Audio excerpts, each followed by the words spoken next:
माननीय प्रधानमंत्री नरेंद्र मोदी जी,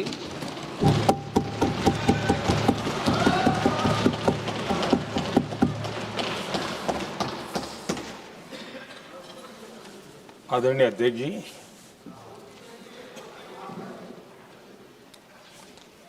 इस महत्वपूर्ण विधेयक पर आज सुबह से चर्चा प्रारंभ हुई है।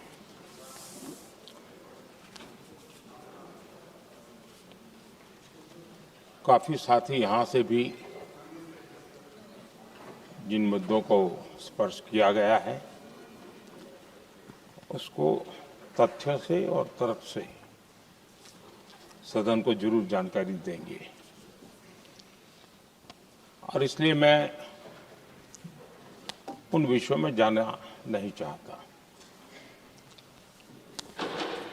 आदरणीय अध्यक्ष जी, राष्ट्र के जीवन में कुछ महत्वपूर्ण पल आते हैं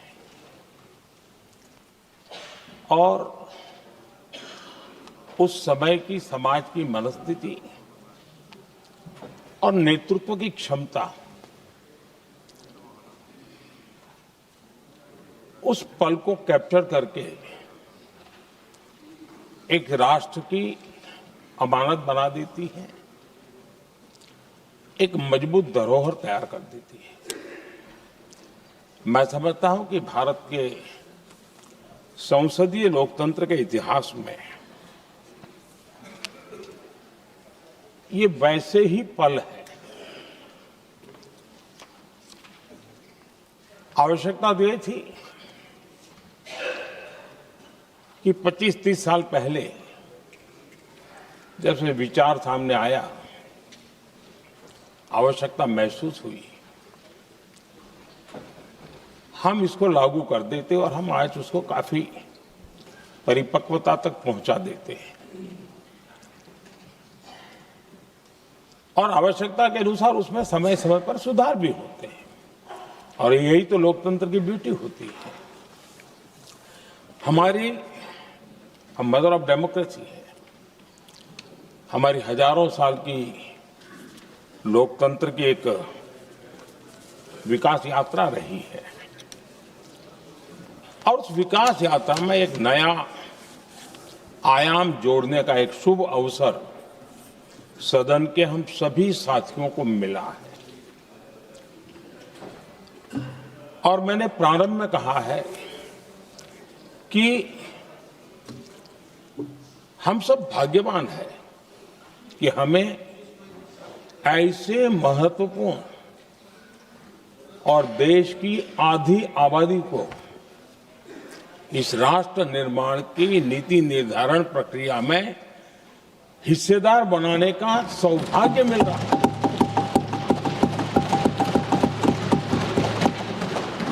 ये हम लोगों के लिए सौभाग्य है और मैं चाहता हूं कि मेरे सभी माननीय सांसद, मैं इधर उधर की आज बात करना नहीं चाहता हूं, हम सभी सांसद इस महत्वपूर्ण अवसर को जाने न दें।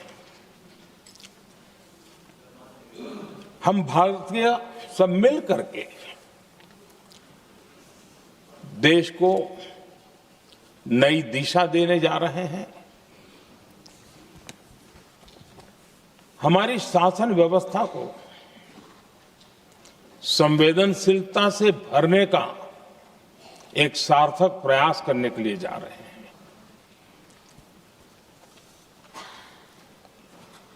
और मुझे विश्वास है कि इस मंथन से जो अमृत निकलेगा वो देश की राजनीति की भी उसके रूप स्वरूप को तो तय करने ही करने वाला है, लेकिन ये देश की दिशा और दशा भी तय करने वाला है। इतने महत्वपूर्ण मोड़ पर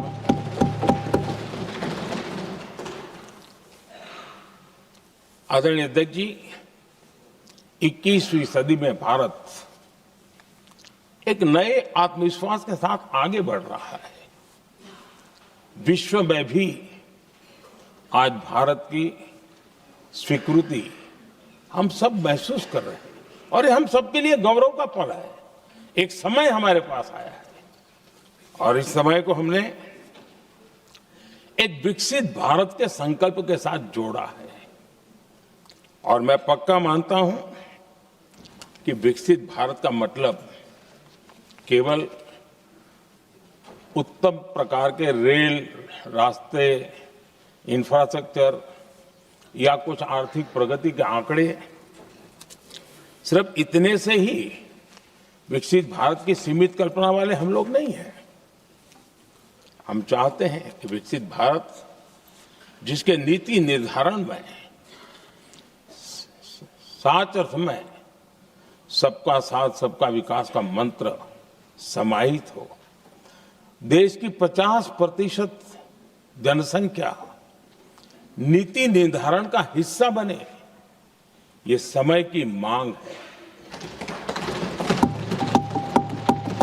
हम पहले ही देरी कर चुके हैं, कारण कोई भी होंगे, जिम्मेवार कोई भी होंगे, लेकिन इस सच्चाई को हमें स्वीकार करना होगा कि जब हम अकेले मिलते हैं तब मानते हैं हाँ यार, लेकिन जब सामूहिक रूप से मिलते हैं, मुझे याद है कि जिस इसकी प्रक्रिया चली थी, सभी दलों से मिलना हुआ है, एक दल को छोड़ करके जिन जिन से मिलना हुआ है, हर एक ने सैद्धांतिक विरोध नहीं किया है। बाद में जाकर के जो कुछ भी हुआ होगा, राजनीतिक दिशा पकड़ी जा रही है, लेकिन जो राजनीतिक दिशा में ही सोचते हैं, मैं उनको भी एडवाइज करना चाहूंगा, एक मित्र के रूप में एडवाइज करता हूं और सबको काम आएगी।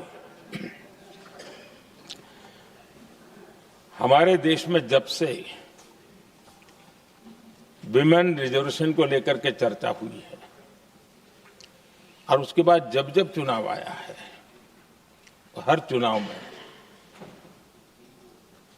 महिलाओं को मिलने वाले इस अधिकार का जिसने विरोध किया है, जिसने विरोध किया है, देश की महिलाओं ने उन्हें माफ नहीं किया है।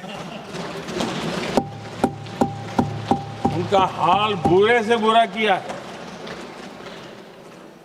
लेकिन ये भी देखिए कि 24 के चुनाव में ऐसा नहीं हुआ। क्यों नहीं हुआ? ये इसलिए नहीं हुआ कि 24 में सबने सहमति इसको पारित किया, तो ये विषय ही नहीं रहा।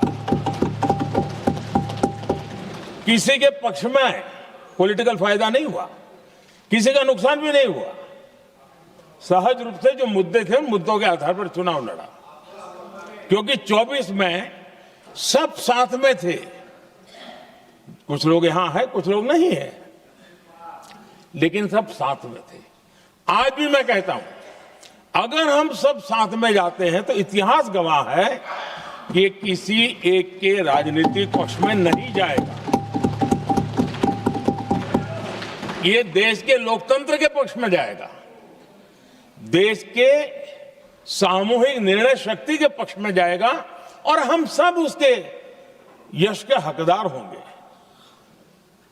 न ट्रेजरी बैंक उसका हकदार रहेगा, न मोदी उसका हकदार रहेगा, यहां बैठे हुए सब हकदार रहेंगे। और इसलिए जिन लोगों को इसमें राजनीति की बू आ रही है, मैं चाहूंगा कि वो खुद के परिणामों को पिछले 30 साल में देख ले। फायदा उनका भी इसी में रास्ता दिखा रहा हूं, इसी में फायदा है कि जो नुकसान हो रहा है उससे बच जाओगे। और इसलिए मैं समझता हूं कि इसको राजनीतिक रंग देने की जरूरत नहीं है। आदरणीय अध्यक्ष जी, मुझे याद है तब तो मैं शासकीय व्यवस्था की राजनीति में नहीं था, मैं एक संगठन के कार्यकर्ता के नाते काम करता था। उस समय एक चर्चा सुनने को मिलती थी गलियारों में कि देखिए ये कैसे लोग हैं,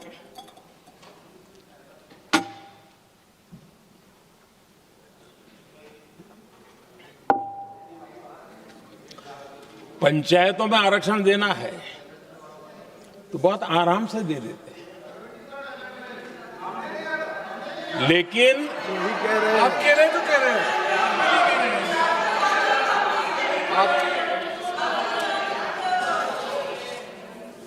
पंचायतों में आरक्षण देना है तो आराम से देते हैं, क्योंकि उसमें उनको खुद का पद जाने का डर नहीं लगता है। उसको लगता है हम सुरक्षित यार वहां दे दो। ये उस समय गलियारों में बहुत चर्चा थी कि बोले कभी नहीं करेंगे यहां बैठे हुए। क्यों? क्योंकि उनका कुछ जाएगा। और इसलिए और बगे पंचायत का हो जाता है, 50% तक पहुंच गए। मैं राजनीतिक दृष्टि से और भी एक बात समझाना चाहता हूं साथियों। आज से 25 साल 30 साल पहले जिसने भी विरोध किया तो विरोध राजनीतिक सतह से नीचे नहीं गया था। आज ऐसा समझने की गलती मत करना। पिछले 25-30 साल में ग्रास रूट लेवल पे पंचायती चुनाव व्यवस्थाओं में जीत करके आई हुई बहनों में एक पॉलिटिकल कॉन्शियसनेस है। वे ओपिनियन मेकर हैं ग्रास रूट लेवल पे। 30 साल पहले वो शांत रहती थी, बोलती नहीं थी, समझती थी, बोलती नहीं थी। आज वो वोकल है। और इसलिए अब जो भी पक्ष विपक्ष होगा, वो जो लाखों बहनें कभी न कभी पंचायत में काम कर चुकी है, प्रतिनिधित्व कर चुकी है, जनता के सुख दुख की समस्याओं को गहराई से देखा है, वो आंदोलित है। वो कहती हैं कि झाड़ू कचरा वाले काम में तो हमें जोड़ देते हो, वो तो परिवार में भी पहले होता था। अब हमें निर्णय प्रक्रिया में जोड़ो। और निर्णय प्रक्रियाएं विधानसभा में और पार्लियामेंट में होती है।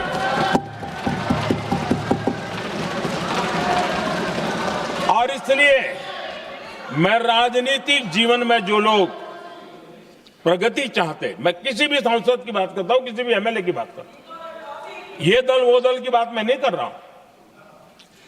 जो भी राजनीतिक जीवन में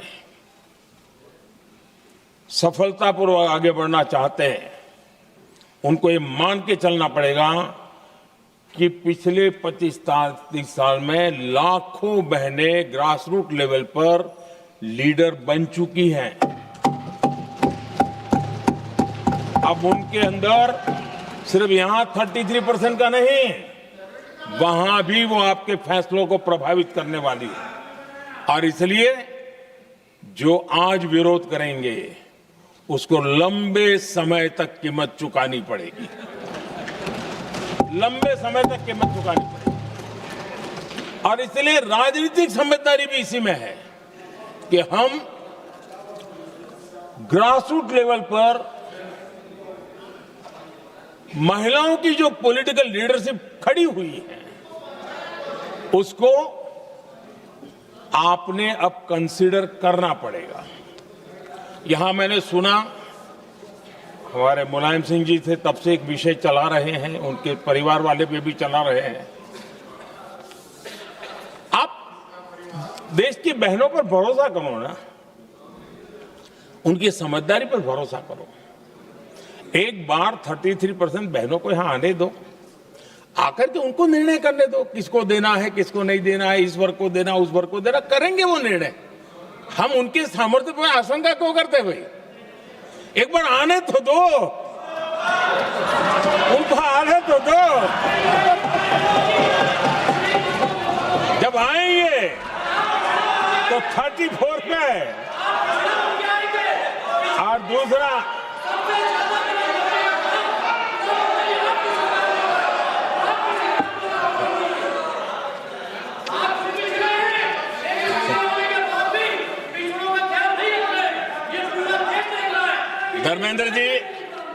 धर्मेंद्र जी मैं आपका बहुत आभारी हूं कि आपने मेरी पहचान करा दी। ये बात सही है, मैं अति पिछड़े समाज से आता हूं।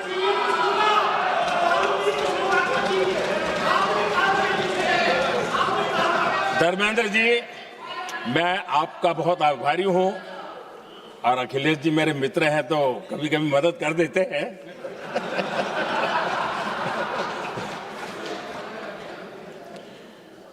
ये बात सही है कि मैं अति पिछड़े समाज से आता हूं, लेकिन मेरा दायित्व समाज के सबको साथ लेके चलने का है और यही मेरे संविधान ने मुझे यही रास्ता दिखाया है। मेरे लिए संविधान ही सर्वोपरि है और इसलिए और ये संविधान की ताकत है कि मेरे जैसा अत्यंत छोटे समाज का, अति पिछड़े समाज के व्यक्ति को इतना बड़ा दायित्व देश ने दिया।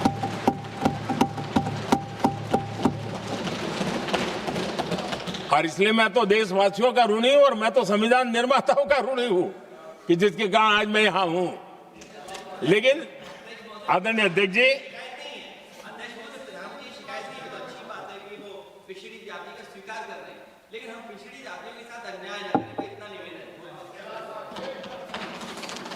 आदरणीय अध्यक्ष जी, आज जीवन के हर क्षेत्र में हम देखें कि नारी शक्ति देश के गौरव को बढ़ाने वाले, परचम लहराने में कहीं पीछे नहीं है जी। हम गर्व कर सकें इस प्रकार से जीवन के अलग अलग क्षेत्रों में आज हमारी माताएं बहनें बहुत बड़ा योगदान, हमारी बेटियां तो कमाल कर रही है जीवन के हर क्षेत्र में।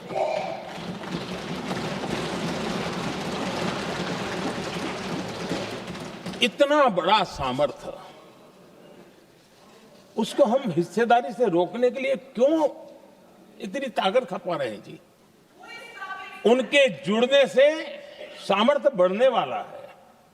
और इसलिए मैं आज अपील करने आया हूं आपके पास कि इसको राजनीति के तराजू से मत तोलिए। ये राष्ट्रहित का निर्णय है।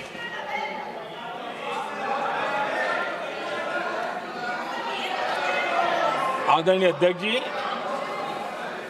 आज का हमारे सामने अवसर एक साथ बैठ करके एक दिशा में सोच करके विकसित भारत बनाने में हमारी नारी शक्ति की भागीदारी को एक खुले मन से निर्णय करने का अवसर है, स्वीकार करने का अवसर है। और मैंने जैसा पहले ही कहा कि आज पूरा देश और विशेष करके नारी शक्ति हमारे निर्णय तो देखेगी, लेकिन निर्णय से ज्यादा हमारी नीयत को देखेगी।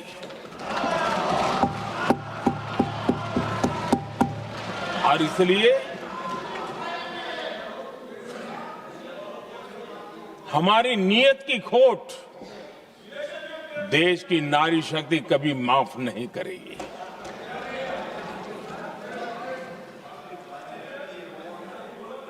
आदरणीय अध्यक्ष जी, 2023 में इस नए सदन में हमने सर्वसम्मति से एक प्रकार से इस अधिनियम को स्वीकार किया था। पूरे देश में खुशी का वातावरण बना, उस पर कोई राजनीतिक रंग नहीं लगे और इसलिए वो कभी राजनीतिक इश्यू भी नहीं बना। तो एक अच्छी स्थिति है। अब सवाल ये है कि हमें कितने समय तक इसको रोकना है। अब यहां जो लोग जनसंख्या वगैरह के विषय उठाते हैं, क्या आपको मालूम नहीं है? मैं चाहूंगा कि अमित भाई अपने भाषण में इन सारी चीजों का उल्लेख करेंगे, जब कि हमने जनगणना के संबंध में कब कब क्या क्या किया था, बाद में कोविड आया, उसके कारण क्या मुसीबत आई, कैसे रुकावटें आई, ये सारी बातें हम सबके सामने हैं, इसमें कोई विषय नहीं है। लेकिन पिछले दिनों जब हम 23 में चर्चा कर रहे थे, तब भी व्यापक रूप से बात ये थी कि इसको जल्दी करो। हर कोई कह रहा था जल्दी करो। अब 24 में संभव नहीं था क्योंकि इतने कम समय में करना मुश्किल था। अब 29 में हमारे पास अवसर है। अगर हम 29 में भी नहीं करते तो ये स्थिति क्या बनेगी हम कल्पना कर सकते हैं। फिर हम देश की माताओं बहनों को ये विश्वास नहीं बना पाएंगे कि हम सचमुच में प्रयास सच्चे अर्थ से कर सकते थे। और इसलिए समय की मांग है कि अब हम ज्यादा विलंब न करें। इस दरमियान राजनीतिक दल के लोगों से, संविधान के जानकार लोगों से, जो महिलाओं में एक्टिविस्ट के नाते काम करने वाले ऐसे लोगों से भी कई चर्चाएं हुई। कुछ लोगों ने खुद होकर के भी सुझाव दिए। सारा मंथन करते करते करते और यहां भी सभी दलों से लगातार बातें इनकी होती रही है। स्ट्रक्चर वे में हुई है, इनफॉर्मल भी हुई है, और उसमें से आखिर बना हुई एक कुछ रास्ता निकालना होगा ताकि हम हमारी माताओं बहनों की शक्ति को जोड़ सकते हैं। आदरणीय अध्यक्ष जी, मैं एक बात जरूर कहना चाहूंगा। यहां बैठकर के हमें किसी को संविधान ने देश को टुकड़ों में सोचने का अधिकार ही नहीं दिया है। जो शपथ लेके हम बैठे हैं ना, हम सबको एक राष्ट्र के रूप में विचार करना हमारा दायित्व बनता है। चाहे कश्मीर हो या कन्याकुमारी, हम टुकड़ों में न सोच सकते हैं, न टुकड़ों में हम निर्णय कर सकते हैं। और इसलिए निराधार रूप में, जिसमें कोई सच्चाई नहीं, रत्ती भर सच्चाई नहीं है, सिर्फ राजनीतिक लाभ लेने के लिए जो बवंडर खड़ा किया जा रहा है, मैं आज बड़ी जिम्मेवारी के साथ इस सदन में, इस पवित्र जगह से कहना चाहता हूं, चाहे दक्षिण हो, उत्तर हो, पूर्व हो, पश्चिम हो, छोटे राज्य हो, बड़े राज्य हो, मैं आज एक जिम्मेवारी से कहना चाहता हूं कि निर्णय प्रक्रिया किसी के साथ भी भेदभाव नहीं करेगी। ये निर्णय प्रक्रिया किसी के साथ अन्याय नहीं करेगी।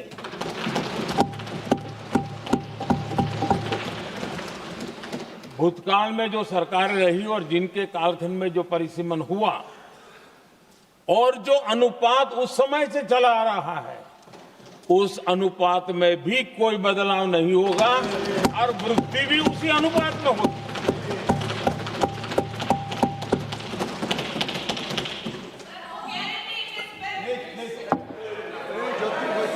अगर गारंटी शब्द चाहिए तो मैं गारंटी शब्द उपयोग करता हूं। वादा की बात करते हो तो मैं वादा शब्द उपयोग करता हूं। अगर तमिल में कोई अच्छा शब्द हो तो वो भी मैं बोलने के लिए तैयार हूं। क्योंकि जब नियत साफ है तो फिर शब्दों का खेल करने की हमें जरूरत नहीं है जी।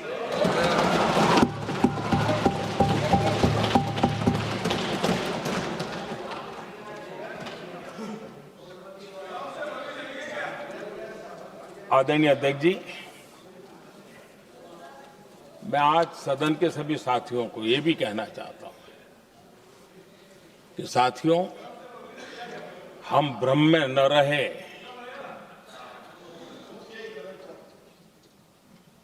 हम उस अहंकार में न रहे,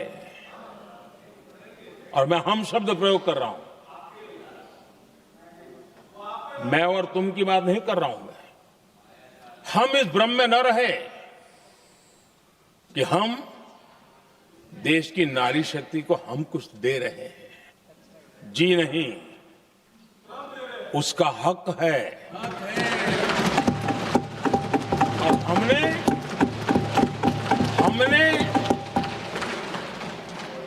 कई दशकों से उसको रोका हुआ है। आज उसका प्रायश्चित करके हमें उस पाप में से मुक्ति पाने का यह अवसर है।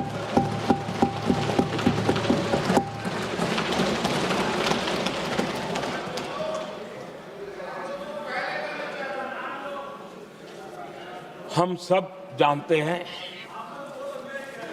हर एक ने कैसे चालाकी की है, हर बार चतुराई की। बिल्कुल हम तो इसके पक्ष में ही हैं, लेकिन हम इसके साथ ही है, लेकिन हर बार कोई न कोई टेक्निकल पूछ लगा दी इसको और इसको रोका गया। हर बार ऐसी चीजें लाई गई है।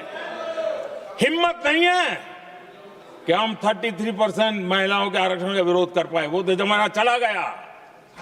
आपको करना नहीं है, लेकिन कहने की हिम्मत भी नहीं है, और इसलिए टेक्निकल बहानेबाजी, ये करो तो ये, वो करो तो वो, डिगरा करो। अब देश की नारी को नहीं समझा पाओगे। सदन में नंबर का खेल क्या होता है वो तो समय तय करेगा, लेकिन ये पक्का है कि अब इन भांति भांति के बहानेबाजी, भांति भांति टेक्निकल मुद्दों के आधार पर चीजों को उलझा करके 3 दशक तक इसको अड़ंगे डाले हमने, फंसा के रखा। आपने जो अचीव करना था कर लिया, अब छोड़ दो ना भाई। 3 दशक कम पड़ते हैं क्या रोकने में? 3 दशक तक आपने रोका, फिर भी कुछ कर नहीं पाए, तो अब तो करो।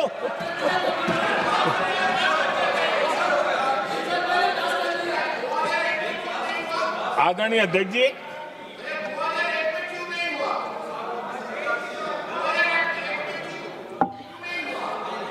यहां कुछ लोगों को लगता है, आदरणीय अध्यक्ष, यहां कुछ लोगों को लगता है इसमें कहीं न कहीं मोदी का राजनीतिक स्वार्थ है।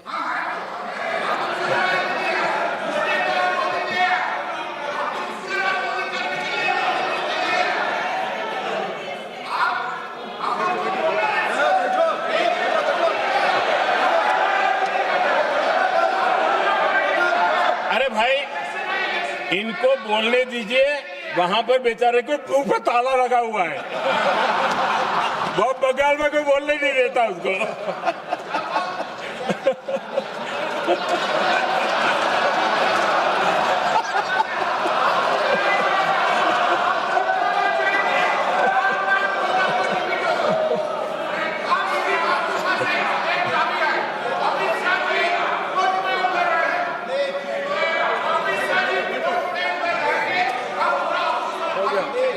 आदरणीय अध्यक्ष जी,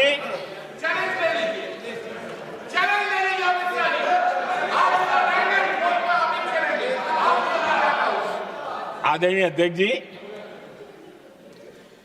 देखिए, इसका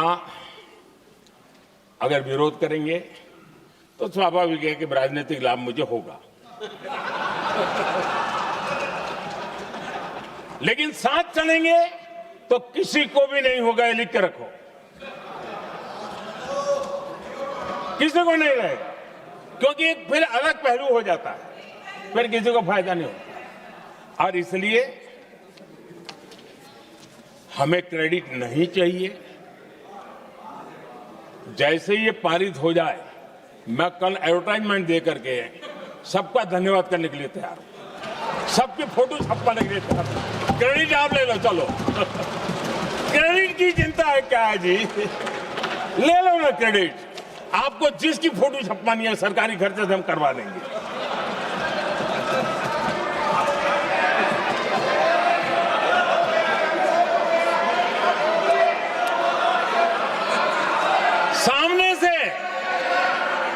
सामने से क्रेडिट का ब्लैंक चेक आपको दे रहा हूं।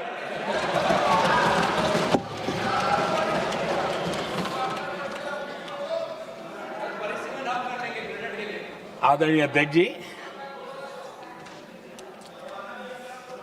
हमारी संसदीय लोकतंत्र में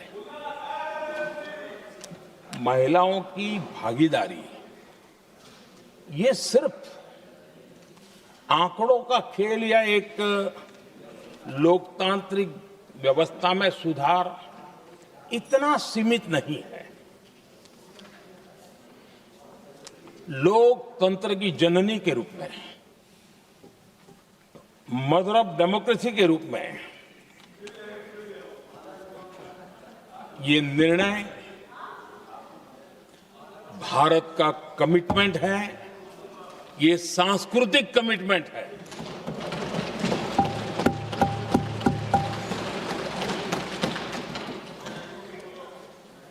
इसी कमिटमेंट के कारण पंचायतों में ये व्यवस्था बनी और अब तो 20 से अधिक राज्य है जहां 50% हुआ है।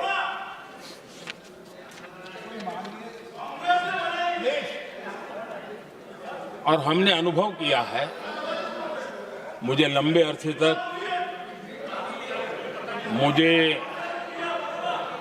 अरसे तक मुख्यमंत्री के रूप में सेवा करने का जनता ने अवसर दिया और उसी कालखंड में ग्रास रूट लेवल पर विमेन लीडरशिप को मैंने देखा है।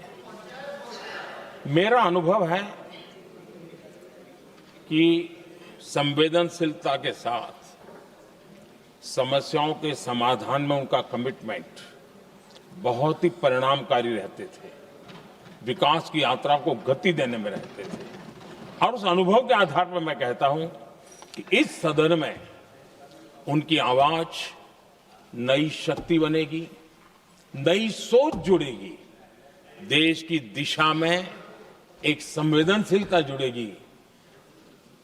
तथ्य और तर्क के आधारों पर अनुभव जब जुड़ता है तब मैं समझता हूं उसका सामर्थ्य अनेक गुना बढ़ जाता है और सदन कितना समृद्ध हो।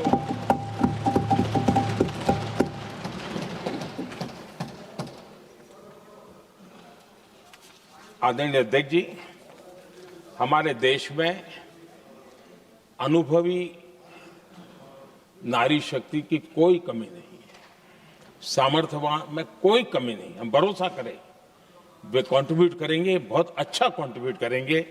और आज भी जितनी हमारी बहनें यहाँ हैं, जब भी उनको अवसर मिला है उन्होंने बहुत अच्छे ढंग से अपनी बात बताई है, सदन को समृद्ध किया है। आदरणीय अध्यक्ष जी, आज देश में वर्तमान में देश में 650 से ज्यादा पंचायतें, डिस्ट्रिक्ट पंचायत,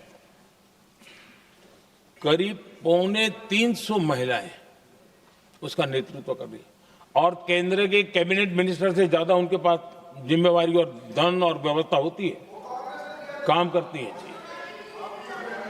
करीब 6,700 ब्लॉक पंचायतों में 2700 से अधिक ब्लॉक पंचायत ऐसी हैं जिसका नेतृत्व महिलाओं के हाथ में। आज देश में 900 से अधिक शहरों में अर्बन लोकल बॉडीज की हेड के रूप में मेयर्स हो या स्टैंडिंग कमेटी का काम देखने वाली बहनें हैं, उनकी ताकत है। और मैं मानता हूं कि आज देश जो प्रगति कर रहा है उस प्रगति में इनका भी महत्वपूर्ण योगदान है। उस ऋण को हमें स्वीकार करने का ये अवसर है। और जब ये अनुभव सदन के साथ जुड़ेगा तब वो अनेक गुना ताकत बढ़ा देगा। आदरणीय अध्यक्ष जी, एक लंबी प्रतीक्षा एंड एक प्रकार से हम सबके लिए सवालिया निशान पैदा हो, ऐसी परिस्थिति हम ही लोगों ने पैदा की है। ये अवसर है कि हम पुरानी जो कुछ भी मर्यादाएं रही होगी, मुश्किलें रही होगी, उसे बाहर निकले, हिम्मत के साथ हम आगे बढ़े और नारी शक्ति का राष्ट्र के विकास में उनकी सहभागिता को हम सुनिश्चित करें। और मैं पक्का मानता हूं कि अगर आज हम मिलकर के निर्णय करते हैं, और मैं तो आग्रह करूंगा कि हमें सर्वसम्मति से इसको आगे बढ़ाना चाहिए। और जब सर्वसम्मति से बढ़ता है तो ट्रेजरी बेंच पर एक दबाव रहता है जी। उनको भी लगता है भाई सबका इसमें हक है, हर एक की बात मान के चलो, कोई नुकसान नहीं है। सामूहिक शक्ति से तो अनेक परिणाम हमें अच्छे मिलते हैं। आदरणीय अध्यक्ष जी, मैं ज्यादा समय न लेते हुए इतना ही कहूंगा कि इसको राजनीति के तराजू से न तोलें। हम जब भी कुछ निर्णय करने जा रहे हैं तो देश के इतने बड़े देश का आधा जिम्मा जो उठा रहे हैं उनका भी कोई हक बनता है यहां आने का। हमें रोकना नहीं चाहिए। और दूसरा, संख्या के संबंध में